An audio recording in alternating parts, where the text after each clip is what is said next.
Mania. Okay. So those giant things, as I mentioned, and it led to a crash, led to a lot of wailing and gnashing of teeth in that case. But there was a lot to it. As I mentioned, railways were relieving this searing pain society felt. Okay. If we go up a little bit, okay, as the great mania of the late 1840s gets going, in the late 1844, 1845, at that stage Britain has 2,000 miles of railways. Okay. By the end of it in 1850, it has 6,000 miles of working railways. And nobody wants to build any new ones because they've lost so much money, it's been such a painful experience. Okay. By 1900, Britain has 20,000 miles of railways. Okay. During the kind of most exciting period of the financial speculation in 1845, Punch, the magazine where all these cartoons are taken from, publishes this map, railway map of England. So at that stage, actually I didn't have time, I should have brought in a map showing the railway network of England in 1845. It was 2,000 miles, to just a few narrow lines connecting major cities and a few local industrial centers. Okay, and so Punch drew this thing. They just drew lots of lines on a map of England, something totally ridiculous. If you look at the railway map of England of 1900, it's very similar to this. Okay, very close. So there was quite a bit to it. I mean, there was a lot of power and technology, a lot of advantages. It's just that people overestimated how quickly society would need it and would be willing to pay for it. And so the question is, why did this happen? Why didn't they know any better? So we'll discuss it. And in fact, they should have known better. There was firm evidence, and at least a few people understood it during that period. Okay? But now to discuss these things a little bit more in perspective, so we talked a little bit about sizes of spending on different things. Dot-coms, the actual capital expenditure on them was only $10 to $20 billion. Almost neither noise. Okay? And if you look at the results, financial results of dot-coms, they were a roaring success. So sure, you had crazy things like Webvan. Webvan was going to do this, kind of online grocery shopping. They wasted $1 billion. Okay? Essentially all written off. Okay? There were quite a few other really silly things went down into the tubes. But a few of the dot-coms are successes. Google is the most obvious one. Okay, eBay, Amazon is maybe one question, but Yahoo, even before its run-up after the Microsoft offer, was still worth over $30 billion, way more than was spent on the dot-coms. So that says dot-coms were maybe most of them were crazy, but in the end they paid off. A few of them paid off for society as a whole. Of course, there was a huge amount of speculation and kind of transfer payments. U.S. telecom bubble. $150 billion, okay? Roughly $50 billion went for various things like the CLEX, fixed wireless, Teligent, Windstar, etc. I'm saying, well, these were not necessarily irrational. These were attempts that failed, either for regulatory or technological reasons. The one piece that was irrational, that should have been seen to be irrational, was the long-haul fiber networks. Roughly $100 billion went into those. Okay? And then it was clear that these were unnecessary. Okay? Some other things, you look at European 3G auctions of year 2000, those European governments collected, 100 billion euros, 150 billion dollars. That was essentially all wasted. That should have been known to be wasted because these guys were acting under this notion that content is king, that people were going to be spending lots of money to get movies delivered to their cell phones and other silly notions like that, which was there's lots of evidence to contradict it. But that wasn't so lost to society. That was transfer from shareholders to the governments. Now, depending on your political leanings, you may think that's good or it's bad, okay? But basically, just a transfer payment. Okay, so it's not like something like you putting a lot of effort into building something that is useless. Okay, British railway mania. So you got two kind of manias of the 1830s and 1840s. Total investment ran to about $6 trillion compared to the size of our current economy. The loss to investors was about 1/3 of that. When you look at total, again, if you look at some of the histories, they talk about 80, 90% or other losses. Well, yes, but that's looking at common shares of particular railways. If you look at preferred shares and bondholders and other kinds of things, total loss to British capitalists was about 1/3. Okay? And that's a couple of ways to come up with roughly that kind of valuation. In terms of social welfare, it's not clear that Britain lost. Okay? Moreover, the spending may very well have saved it from revolution in 1848. Remember, 1848 is the year of European continental revolutions, and all the historians kind of wonder, why did Britain stay out of it, and was it so supremely peaceful? Well, some people have already, it's not new to me. Other people have speculated about it, and I think there's quite of evidence to support it. It was due largely to this flood of investments. It was like a huge Keynesian stimulus, but delivered by individual capitalists who were kind of seeing a pot of gold at the end of the rainbow, only kind of a few years later to discover they had been deceived. So, okay? But there was this huge kind of influx of money providing employment to all those people, and boosting wages and general welfare. And of course, all these kind of manias, they had some ancillary benefits. Lots of profits and employment to promoters, venture capitalists, lawyers, investment bankers, etc. And for general society, they provided quite a bit of entertainment and gambling too. And one should sneer at it. Then some part of the story in the book will be looking at how much people are willing to pay for entertainment and gambling, and compare it to, say, how much they spend for all the Wall Street advice, which in practice doesn't amount to much more than entertainment and gambling, because as many people have documented, index stock investment would have saved people a lot of money, but would have been dull, boring dull. Okay, so there are other ways of looking at it. Okay, that's our failure. Perception. So again, let's talk a little bit more some similarities that we observe. So there are lots of similarities. Just a couple of very quick ones. One is perception that the world has moved into a new phase where everything moves much faster.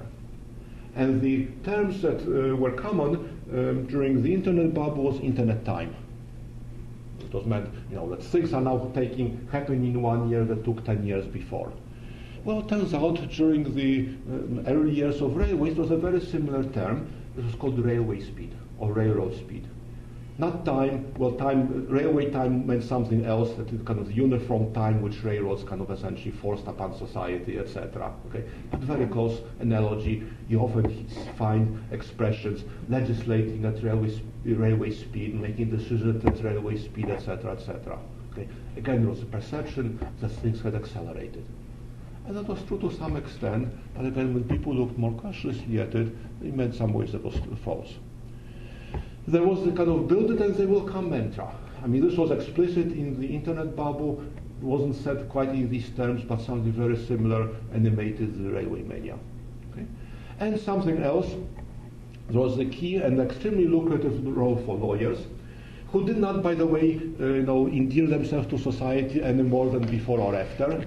You all probably know the Shakespeare, kind of phrase, for start, let's kill all the lawyers. Okay? Well, during the railway mania, here's kind of one citation, one of many, from a periodical published in London. He says, "We hope someday to gaze down Oxford Street's long vista and behold every lamppost adorned with a pendant lawyer." Okay? Lawyers made out like bandits. Okay? Roughly 10 years ago, a group of American lawyers led by Dickie Scruggs, who just recently pleaded guilty to bribery, etc., extracted about $200 billion out of the tobacco industry for the benefit of various states. Okay? $200 billion, roughly 2% of GDP. And most of that money went to states. Again, you can complain about it on social grounds. It was a form of kind of taxation, kind of, and then non-progressive, regressive taxation too. You can object to it in many ways, but there was $200 billion they helped extract out of the tobacco industry, and from what I understand, they took about 10% of it. It's like $20 billion went to the lawyers for expenses, apart from profit. Dickie Scruggs got $1 billion or so for it. Well, during the railway mania in the 1840s, British lawyers took in about 2% of GDP, okay, for their expenses and profits, largely for the profits. So it's not that the 2%, that 90% went to the states to to help governments. It really went to the lawyers.